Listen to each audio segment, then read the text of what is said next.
ഖത്തറിലൂടെയുള്ള സഞ്ചാരം തുടരുകയാണ്. ഖത്തറിന്റെ വടക്കു കിഴക്കൻ ഭാഗത്തെ സുബാറ ഫോർട്ടും മറ്റും കണ്ട ശേഷം ഞാനും സുഹൃത്ത് അമീറും ദോഹയിലേക്കുള്ള മടക്കയാത്രയിലാണിപ്പോൾ.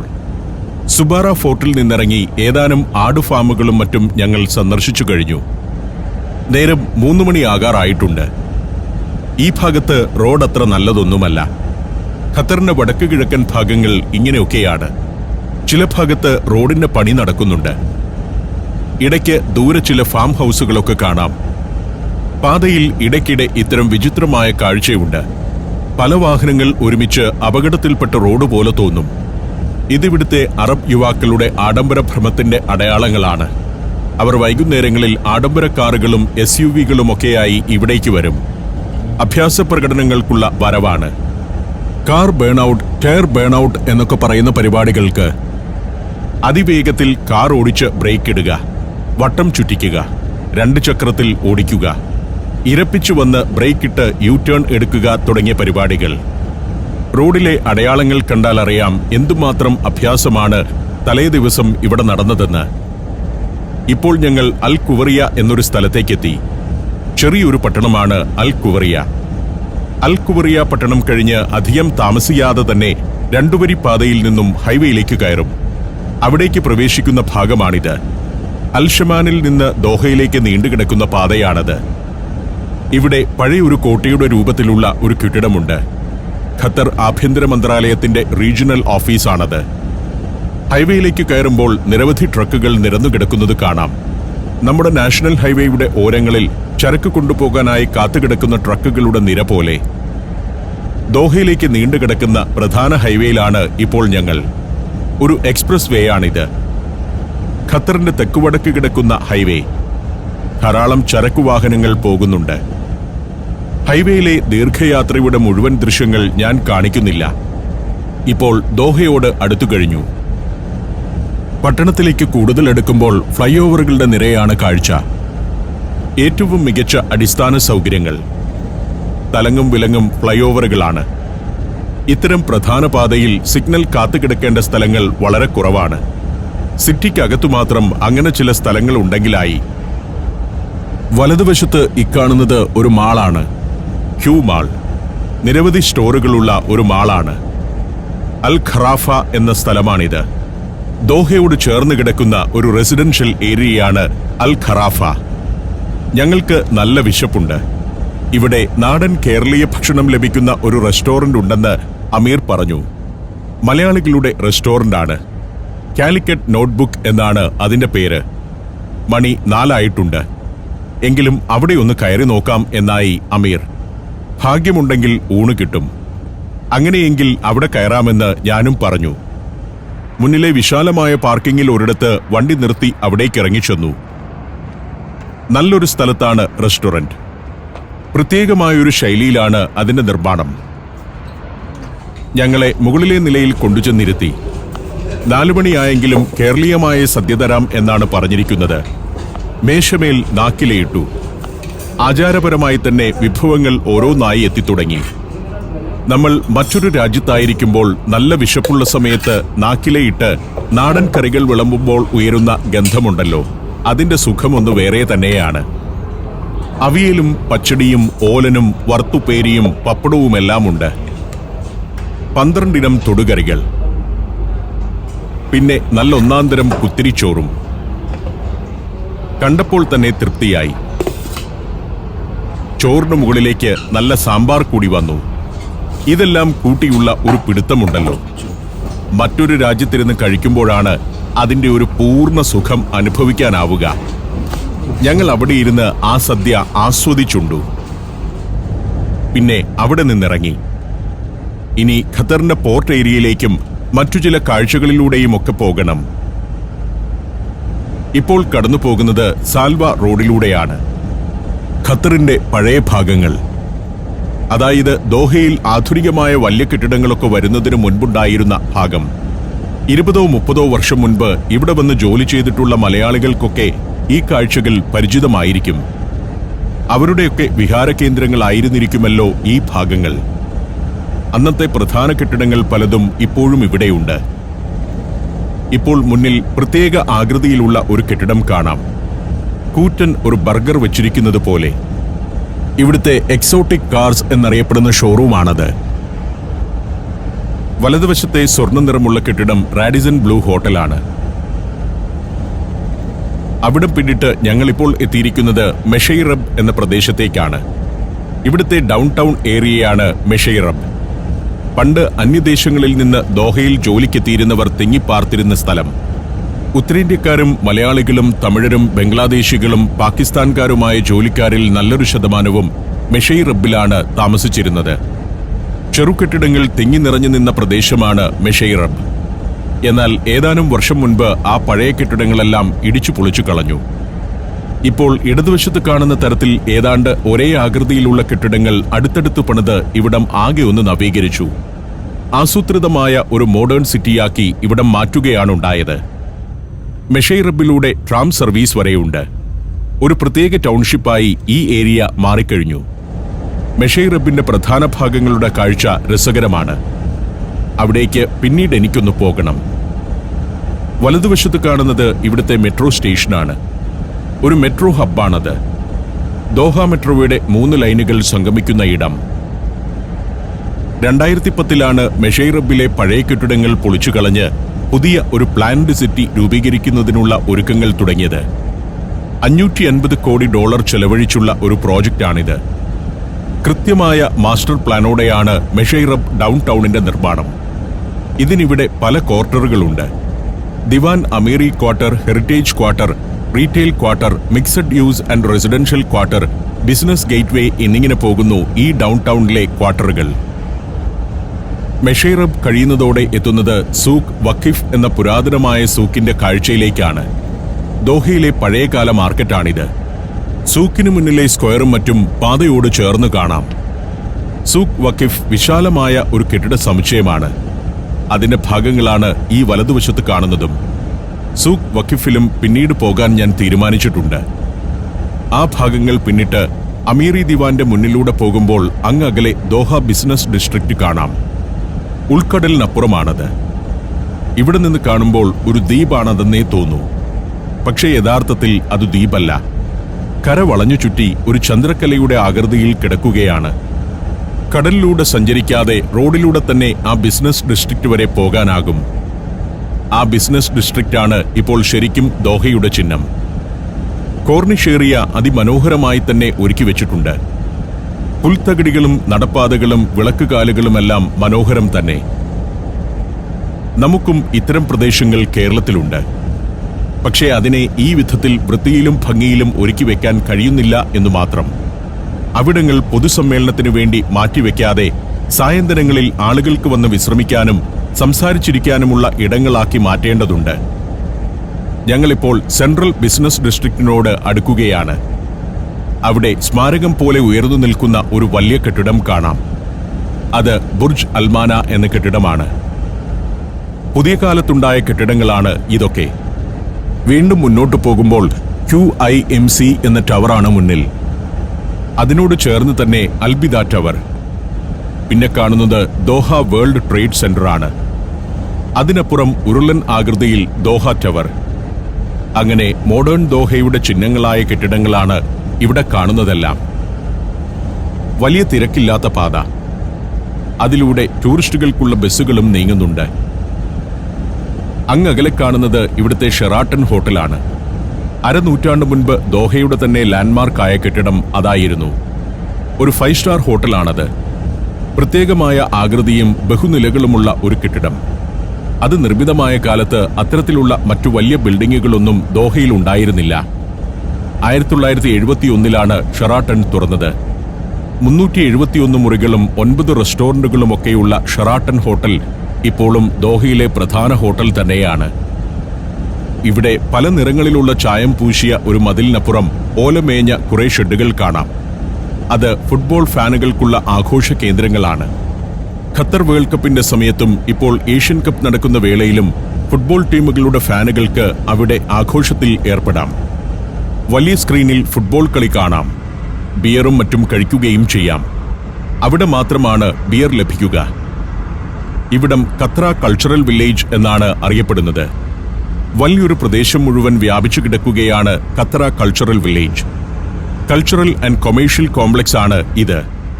2010 ദോഹ ട്രിബേക്ക ഫിലിം ഫെസ്റ്റിവലിന്റെ വേളയിലാണ് കൾച്ചറൽ വില്ലേജ് തുറന്നത്. സിനിമാ തിയേറ്ററുകൾ, മൾട്ടിപർപ്പസ് കോൺഫറൻസ് ഹാളുകൾ, amphitheatre, opera house, souk എന്നിങ്ങനെ പലതുമുണ്ട് ഈ കോംപ്ലക്സിൽ. ഒരു ഭാഗം വിശാലമായ ബീച്ചുമാണ്. അവിടെ തന്നെ ഖത്തറിന്റെ കടൽ വ്യാപാര ചരിത്രം വ്യക്തമാക്കുന്ന ഒരു മ്യൂസിയവുമുണ്ട്. ഈ വലതുവശത്ത് കാണുന്നതെല്ലാം ഖത്തറ കൾച്ചറൽ വില്ലേജിന്റെ ഭാഗങ്ങൾ തന്നെയാണ്.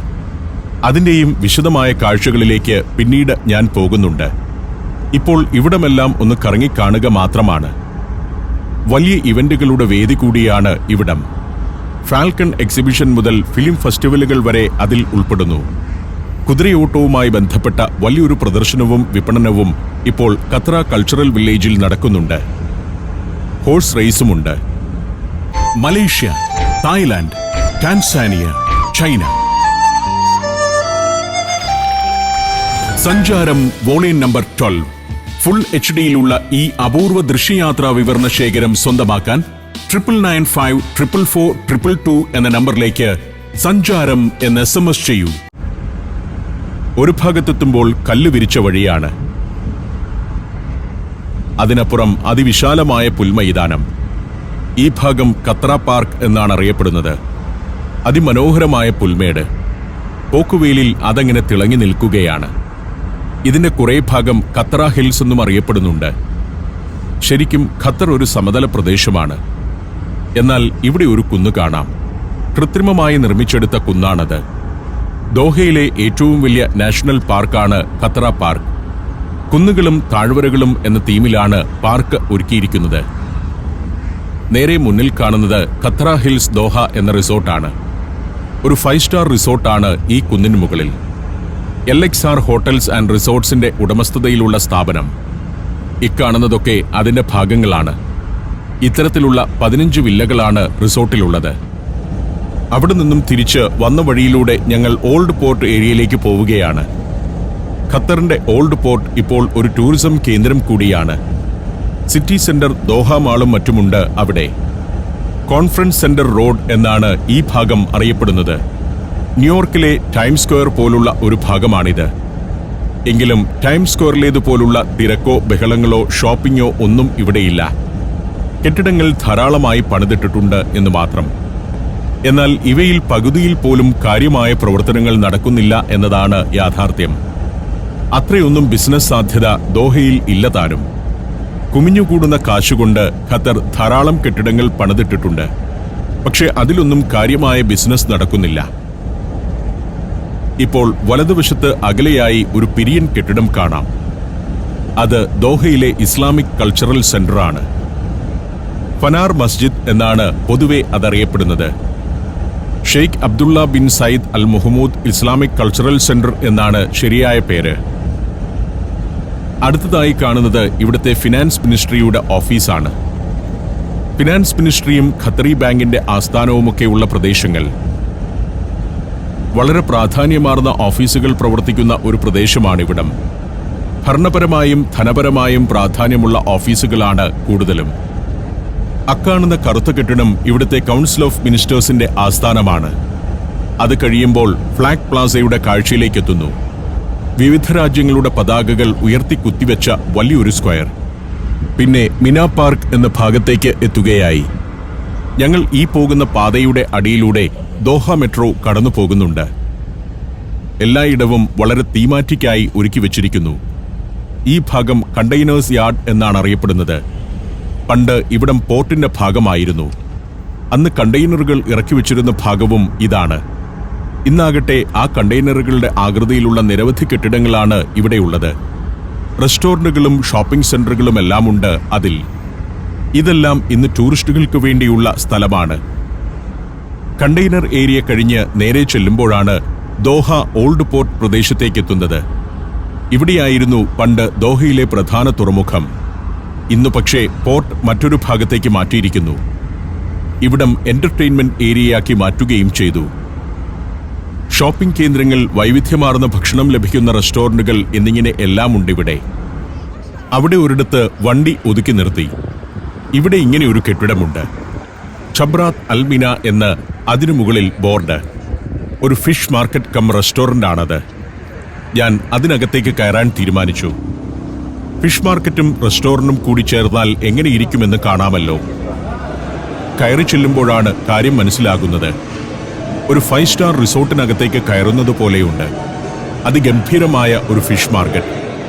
ഇവിടെ പലയിടങ്ങളിലായി പലയിനം മത്സ്യങ്ങളെ പ്രദർശിപ്പിച്ചിരിക്കുന്നു. ഇത് നാട്ടുകാർക്ക് വാങ്ങി വീട്ടിൽ കൊണ്ടുപോകുന്നതിനായി വെച്ചിരിക്കുന്നതല്ല. റെസ്റ്റോറന്റിന്റെ എൻട്രൻസ് ആണിവിടം.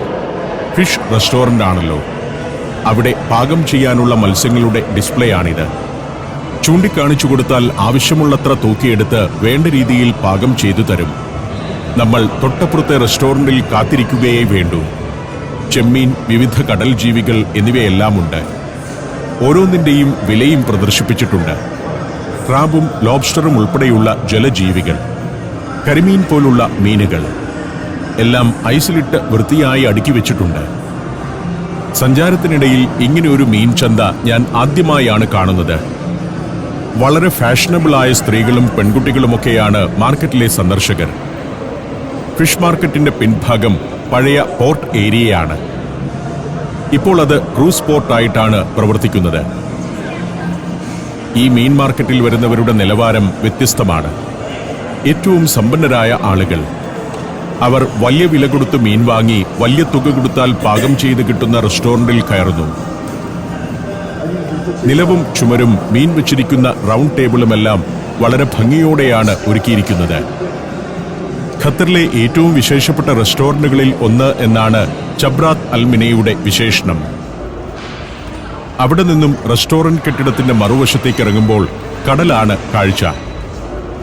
അങ്ങകലെ ഒരു ക്രൂസ് ഷിപ്പ് കിടപ്പുണ്ട്. MSC വിർത്തൗസ എന്നറിയപ്പെടുന്ന ഒരു കൂറ്റൻ കപ്പൽ. ക്രൂസ് ഷിപ്പുകളുടെ പോർട്ടാണ് അവിടം. ഞങ്ങൾ വന്ന റോഡിലൂടെ നേരെ പോയാൽ ആ പോർട്ടിലേക്കെത്താം. കടൽപ്പാലം പോലെ ഒരു തിട്ട വളഞ്ഞു പുളഞ്ഞെങ്ങനെ കിടക്കുന്നു. അതിലൂടെ പോർട്ടിലേക്കെത്താം. സുന്ദരമായ കടൽ തീരം, ആളുകൾക്ക് വന്നിരിക്കാവുന്ന ഗാലറികൾ, വലിയൊരു കെട്ടിടം കണക്കെ ക്രൂസ് ഷിപ്പ്. സ്വിറ്റ്സർലൻഡ് ആസ്ഥാനമായി പ്രവർത്തിക്കുന്ന MSC ക്രൂസ് കമ്പനിയുടെ ഏറ്റവും പുതിയ കപ്പലാണ് വിർത്തൗസ. സായന്തനത്തിൽ ഈ സുന്ദരപ്രദേശത്തു കൂടി ഇങ്ങനെ നടക്കുന്നത് തന്നെ രസമാണ്. അതീവ വൃത്തിയാർന്ന ഒരു സ്ഥലം. ഇടതുവശത്ത് കാണുന്നത് അല്പം മുൻപ് ഞാൻ കയറിയ ഛബ്രാത്ത് അൽമിന മത്സ്യ മാർക്കറ്റും റെസ്റ്റോറന്റും ചേർന്ന കെട്ടിടമാണ്. മുകളിലും താഴെയുമുള്ള നിലകളിൽ നിറയെ ആളുകളുണ്ട്. ഗ്രില്ല് ചെയ്തതും മൊരിച്ചതുമായ മത്സ്യം അവിടെ ലഭിക്കും. വൃത്തി, മനോഹാരിത, ഡിസൈനിങ്ങിലെ സൗന്ദര്യം എന്നിവയൊക്കെയാണ് ഈ പ്രദേശത്തെ വ്യത്യസ്തമാക്കുന്നത്. നമ്മുടെ കൊച്ചിയിലും കോഴിക്കോട്ടുമൊക്കെ ഈ വിധം ഒരുക്കാവുന്ന ധാരാളം പ്രദേശങ്ങളുണ്ട്. ഇങ്ങനെയൊക്കെ ഡിസൈൻ ചെയ്തതുകൊണ്ട് മാത്രം കേരളത്തിൽ സ്ഥലങ്ങൾ വൃത്തിയായി കിടക്കുമെന്നൊന്നുമല്ല ഞാൻ പറയുന്നത്. നാട്ടുകാരായ സന്ദർശകർ ചുരുങ്ങിയ ദിവസങ്ങൾ കൊണ്ട് തന്നെ അത് നശിപ്പിച്ചു കളയുമെന്നതിൽ സംശയമില്ല. പക്ഷേ നിലവാരമുള്ള ജനസമൂഹത്തിന്റെ കയ്യിൽ ഇത്തരമൊരു പ്രദേശം കിട്ടിയാൽ എങ്ങനെയിരിക്കുമെന്ന് കാണുക. പൊതുസ്ഥലങ്ങൾ ഒരു 5 സ്റ്റാർ ഹോട്ടലിന്റെ അകം പോലെയാണ്. ക്ഷേത്രക്കുളം പോലെ ചെറിയൊരു സംവിധാനം ഇവിടെ ഒരുക്കിയിട്ടുണ്ട്. കടൽ തീരത്ത് ഒരു കുളം, അതിനു ചുറ്റും പടവുകൾ. ഈ പടവുകളിൽ വൈകുന്നേരം കാറ്റുകൊണ്ട് അങ്ങനെയിരിക്കാം. മികച്ച അടിസ്ഥാന സൗകര്യങ്ങളും ഗാംഭീര്യവുമൊക്കെ ഉണ്ടെങ്കിലും ഒരു പ്രശ്നം മാത്രമേ ഇവിടെയുള്ളൂ. ആവശ്യത്തിന് ടൂറിസ്റ്റുകൾ വരുന്നില്ല. വേൾഡ് കപ്പ് കഴിഞ്ഞതിനു ശേഷം അധികം വിദേശികൾ ഇങ്ങോട്ട് വന്നിട്ടുമില്ല. കാണുന്നതെല്ലാം നാട്ടുകാരും ഇന്ത്യക്കാരുമൊക്കെയായ ആളുകളെ മാത്രം. അല്പം കൂടി ലിബറൽ ആകുന്നതോടെ ഭാവിയിൽ ഇവിടേക്ക് ടൂറിസ്റ്റുകൾ ഒഴുകും. കേരളത്തിൽ ചിലർ ഉയർത്തുന്ന ചോദ്യം ടൂറിസ്റ്റുകൾക്ക് പ്രകൃതിയും സംസ്കാരവും മാത്രം കണ്ടാൽ പോരെ എന്നാണ്. ലോകയാത്ര നടത്തിയ എനിക്ക് ഒരു കാര്യം കൃത്യമായി പറയാനാകും. ബിയറും സ്വാതന്ത്ര്യവും മറ്റു പല ആഘോഷങ്ങളുമൊക്കെ ടൂറിസത്തിന്റെ ഭാഗമാണ്. അച്ചടക്കവും സദാചാരവും പഠിക്കാൻ ആരും ടൂറിസ്റ്റുകളായി പോകാറില്ല. ഇപ്പോൾ ഓടിയെത്തിയിരിക്കുന്നത് ദോഹയിലെ ക്രൂസ് ഷിപ്പ് ടെർമിനലിന് മുന്നിലേക്കാണ്. പണ്ട് കൊമേഴ്ഷ്യൽ പോർട്ടായിരുന്ന ഭാഗത്തേക്ക്. ഇന്ന് അവിടെയാണ് ക്രൂസ് ഷിപ്പുകൾ വന്നടുക്കുന്നത്. ഇതിന്റെ മറുവശത്താണ് കപ്പലുകൾ വന്നടുക്കുക. അവിടെ കപ്പലിറങ്ങി ഈ കെട്ടിടത്തിൽ നിന്ന് എമിഗ്രേഷൻ പ്രോസസ് കഴിഞ്ഞ് പുറത്തിറങ്ങാം. നമ്മുടെ കൊച്ചിയിലൊക്കെ ക്രൂസ് ഷിപ്പുകൾ വരുന്നിടത്ത് ഇങ്ങനെയുള്ള ഫെസിലിറ്റികളൊക്കെയാണ് ആളുകൾ പ്രതീക്ഷിക്കുന്നത്. 2022 ഫിഫ വേൾഡ് കപ്പിന്റെ സമയത്ത് നിരവധി കപ്പലുകൾ ഇവിടെ വന്നടുത്തിരുന്നു. ഇന്നിവിടെ അടുത്ത MSC വൃത്തൗസ പുറപ്പെടാൻ ഒരുങ്ങുകയാണ്. കറുത്ത പുകതുപ്പി അവൻ നീങ്ങിത്തുടങ്ങുന്നു. ഇവിടെ നിൽക്കുമ്പോൾ മറുഭാഗത്ത് ദോഹ സെൻട്രൽ ബിസിനസ് ഡിസ്ട്രിക്ട് പ്രകാശത്തിൽ മുങ്ങി അതിമനോഹരമായി അങ്ങനെ നിൽക്കുന്നത് കാണാം. ദോഹയുടെ രാത്രി കാഴ്ച രസകരമാണത്. മൾട്ടി കളറിൽ കെട്ടിടങ്ങൾ, നല്ല തണുത്ത കാറ്റടിക്കുന്നുണ്ട്, കടൽ തീരത്തെ സുഖകരമായ അന്തരീക്ഷം.